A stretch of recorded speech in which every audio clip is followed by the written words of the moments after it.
In my last video, we found out how to calculate probabilities of events, but there are times when we have multiple events and we want to combine those in such a way and find the probability of the combination. So let's look at an example of that. So our experiment here is to flip a coin 3 times and we want to know what is the probability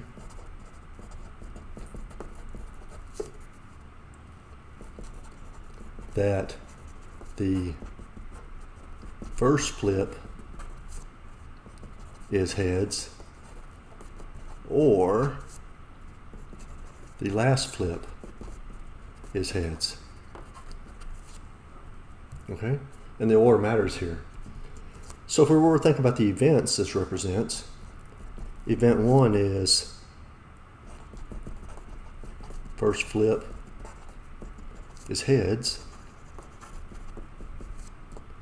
Second event is, last flip is heads. And in order to figure out what these are, I need to think about what the sample space is. So let's say this is the sample space. So I could get heads, heads, heads for the 3 flips, right? Heads, heads, tails, heads, tails, heads, heads, tails, tails, tails, heads, heads, tails, heads, tails, tails, tails, heads, and tails, tails, tails. And we can see that there's 8 different outcomes. If we think about combinatorics, which is much more important now that we're trying to solve these types of problems, as well as set theory, is that we can say, well, there's 2 possibilities for the first flip, 2 for the second, 2 for the third, so 2 times 2 times 2 is equal to 8. So the size of this is 8. So what we're asking for is the probability of E1 or E2, which is the union of probability 1 and probability 2. So what would be the probability of E1?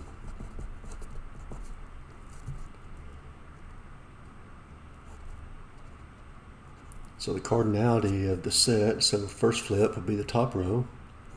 Heads, heads, heads, heads, heads, tails, heads, tails, heads, heads, tails, tails. Divided by the size of S, which is 4/8, which is 1/2. And if we look at the probability of E2, that's something similar.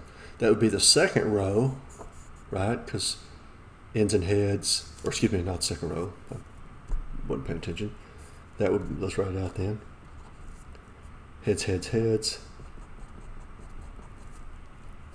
Heads, tails, heads. Tails, heads, heads.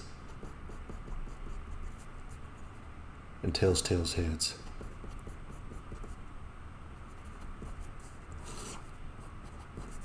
Which is also 4/8. It's equal to 1/2. So we might be tempted to do this.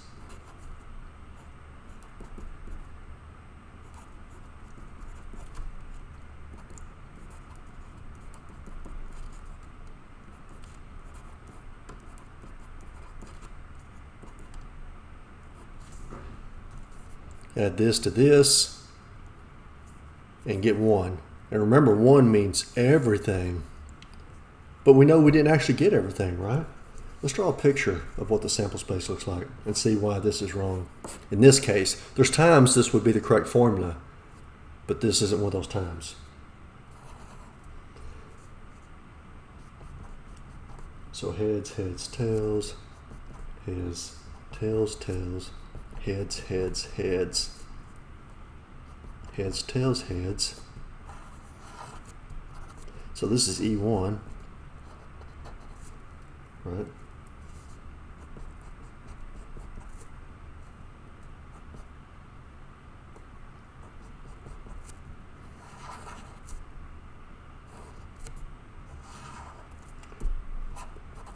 this is E2, right? Heads, heads, heads, heads at the end, heads, heads, heads, heads at the beginning, and then the rest of the sample space are these other two, which says this cannot be the correct probability.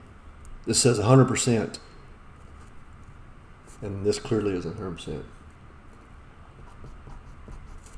So what's the problem here? Well, it's this. These overlap. So this right here is the intersection of E1 and E2, right? Where they overlap. So these values get double counted. So what we want to use is what's called the additive rule when we're talking about probability. We've already seen this if you've seen my set theory videos, and that says the probability of E1 and the union of that with E2 is equal to the probability of E1 plus the probability of E2 minus the intersection of the two probabilities, which is equal to the 1/2 plus 1/2 minus, well, what is the intersection? Well, these two values out of the 8, okay, so let's change these to make it a little easier. We'll say this is 4/8, 4/8, and so we have 4 plus 4 minus 2 will be 6/8, which is 3/4. Right? So now we're only counting the intersection once, so we could say these 4 plus these additional 2, that's the 6 out of the 8 that we have there. Right? So this right here, like I said, is the additive rule. And if you've had set theory, you should recognize this as the general way of finding the union of two things, two individual sets, because that's what the events here are. They're sets. So we're doing set theory right here. Let's look at another example. So in this experiment, once again, flip coin 3 times. And what is probability that both first flips are heads, or both first flips are tails?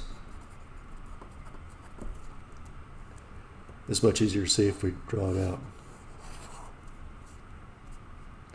So heads, heads, heads, heads, heads, tails. That's E1.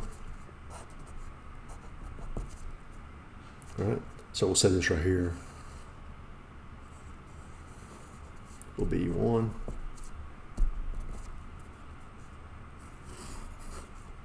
This will be E2.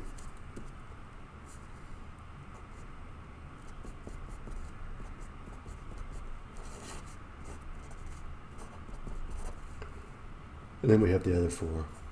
Heads, tails, heads, heads, tails, tails, tails, heads, heads, tails, heads, tails. So now what we have?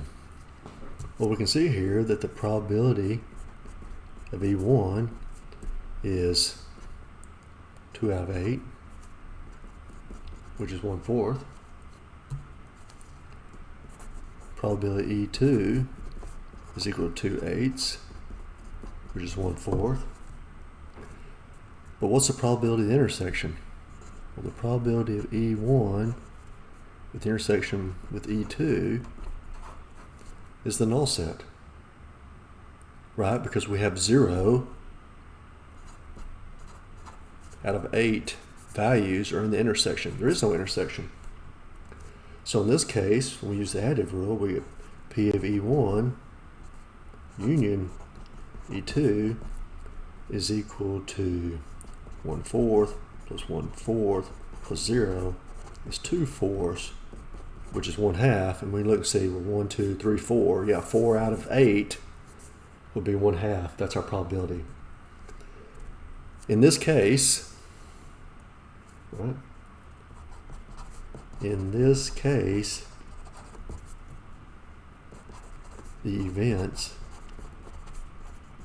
are mutually exclusive.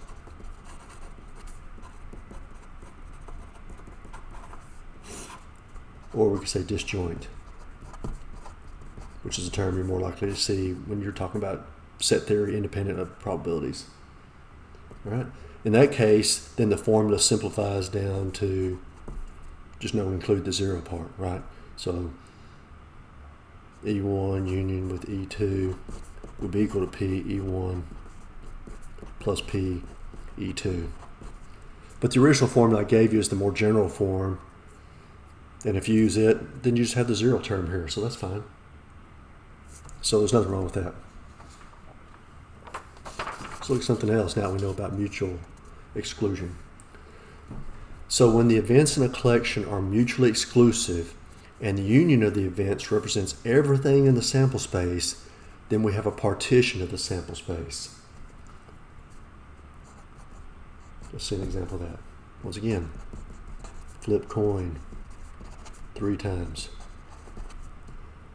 So we'll say that event 1, 0 heads. And by that I mean 0 heads anywhere in the 3.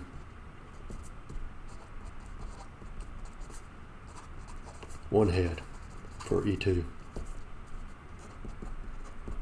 E3 then would be 2 heads. And E4 will be 3 heads. When we think about it, that covers everything, right? You get no heads, 1 of the 3 is a head, 2 of the 3 is a head, 3 of the 3 is a head. So if we think about what the partitioning looks like, so 0 heads, tails, tails, tails. And then one head.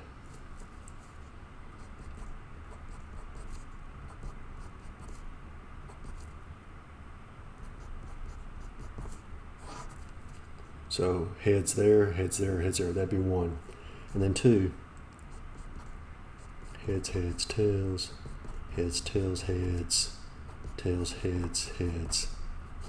And then finally heads, heads, heads.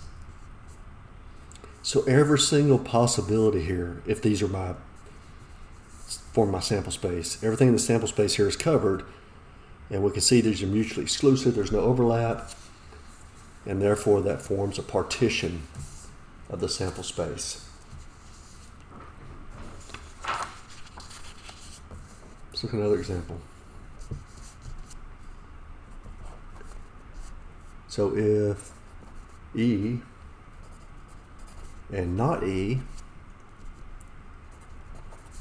are complementary events,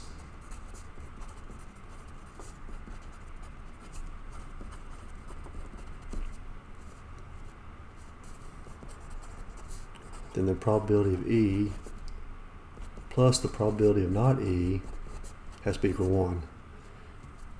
We're looking at a situation like this. Partitioning. This is E. This is things not in E, right? So E1, E2, but they're mutually exclusive. So they have to add up to everything. That's what 1 tells me. This is everything in the sample space. You may look at this and think, wow, that seems so obvious.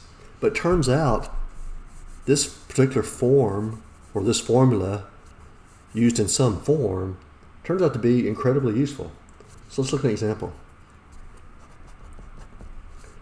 So we're going to deal 5 card hands from a standard 52 card deck.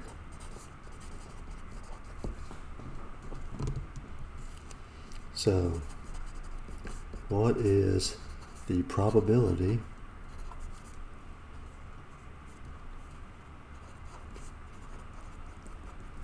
of getting a hand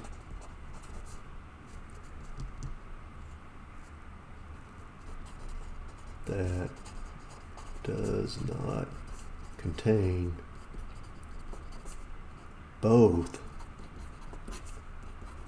the ace of spades and the ace of diamonds. And what I mean by that is that out of your 5 cards, you have ace of diamonds, ace of spades, and then 3 more. Okay? Something that does not contain both. I will tell you, when I first tried to solve problems like this, I really had a struggle to understand how do I represent all the different combinations, because it turns out the partitioning is this, and this will actually help in part, I think. So you have some hands that have neither. So neither ace of diamonds, ace of spades.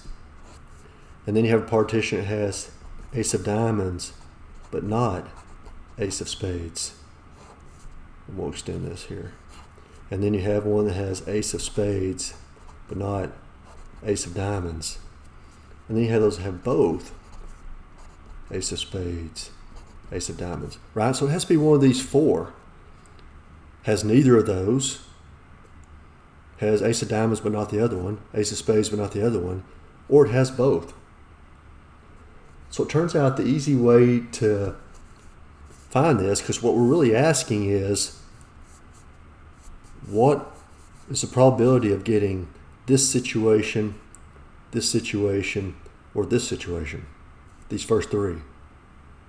Well, these first 3, if we think of those as being a single thing, then this is what's left over. So what we can do is find the probability of not both aces is equal to 1 minus probability of both aces. So if we just find this last one and subtract it from 1, that has to give us what remains. We could do it the other way, this plus this plus this, but this will probably make it easier. So these would be combinations, or we're assuming it's combinations. For many card games, we don't care about what order we're dealt the cards, so that's what will make the exception here. So how do we do that? Remember, one of the ways to write combinations is this.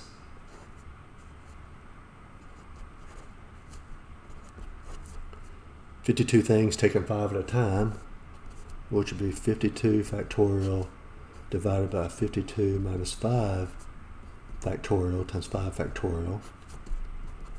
And this is equal to 2,598,960. These are the total hands.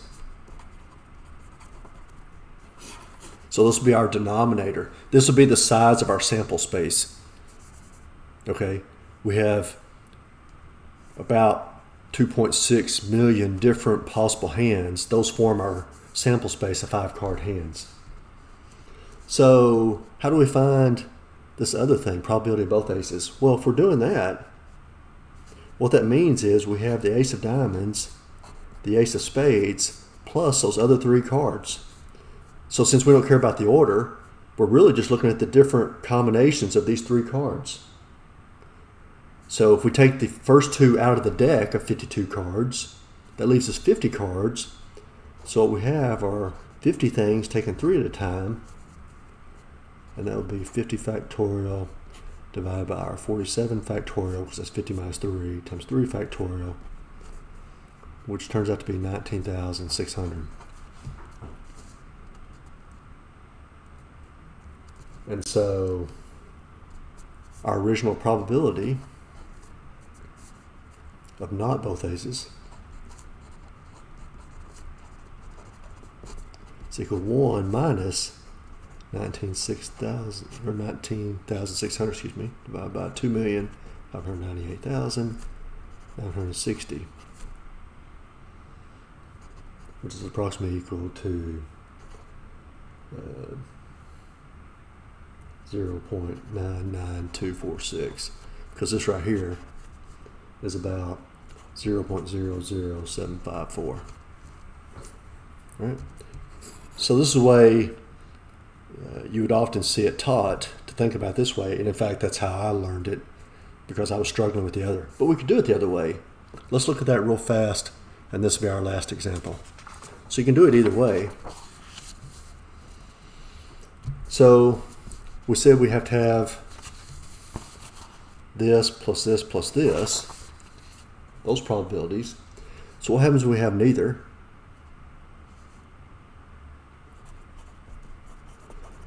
So neither the ace of diamonds or the ace of spades, which leaves us with 50 cards, taking 5 at a time, and that would be about 2,118,760. Something that has ace of spades only, what will that be? Well, let's think about what that looks like. We have ace of spades, and then we have 4 other cards, right? But that'd be 4 cards taken from 50. Why not 51? Well, because none of these 4 cards can be the ace of diamonds. So not only did we take the ace of spades out of the deck, but we took the ace of diamonds as well, leaving only 50 cards to choose the 4 from. And this right here is 230,300. And then likewise, if we had ace of diamonds only, then we'd have our 54, which is 230,300. And that tells us that our probability will be equal to 2,118,760 divided by our 2,598,000, 598,960, plus this divided by this denominator, plus this divided by this denominator. So I really can just save the denominator here, plus 2 times the 230,300. And once again, that's about 99,000, or excuse me, 99.2%, which is what I have here. So we can do it this way. It required more work, which I didn't show you all the steps, right? We just said here's the combinations. But I did struggle originally to come up with how to think about the problem. And it's really just easier to say, get rid of the ones you don't want and let everything else work its way out. So there's some more examples.